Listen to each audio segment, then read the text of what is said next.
J'ai roulé des milliers de kilomètres en moto, mais ça m'était encore jamais arrivé. En gros, l'année dernière, j'ai traversé le Vietnam du nord au sud, en passant par Sapa, Ha Giang, Ninh Binh, la baie d'Along, Hanoï. Ensuite, j'ai zigzagué dans les terres jusqu'à arriver à Ho Chi Minh. Et il y a un moment, tout au début de mon voyage, j'ai fait la loupe de Ha Giang dans les montagnes. Et je me rappelle très bien de ce moment, j'étais tout seul sur la moto, il y avait personne sur la route. Et j'étais en train de me dire, putain, j'ai quitté mon taf il y a quelques mois, je suis à l'autre bout du monde en train de faire de la bécane sur une des plus belles routes du monde, en sachant que c'était que le début de mon voyage et que c'était déjà incroyable.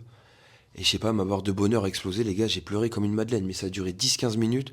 Je pleurais, je rigolais, j'étais là à faire de la moto. Ça m'était jamais arrivé. Pourtant, j'ai essayé vraiment des bêtes de moto. Là, j'ai pleuré comme une madeleine alors que la moto était éclatée au sol. Bref, si tu kiffes la moto, tu dois absolument faire Ha Giang Loop. Les routes sont sinueuses. Tu vas voir des Vietnamiens en train de charger des trucs de fou sur leur scooter. En plus de ça, si tu te lèves tôt le matin, les nuages sont vachement bas, t'es au-dessus des nuages, dans les montagnes.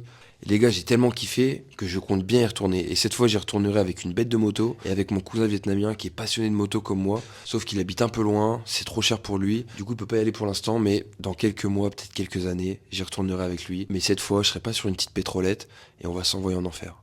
Allez, bisous l'équipe.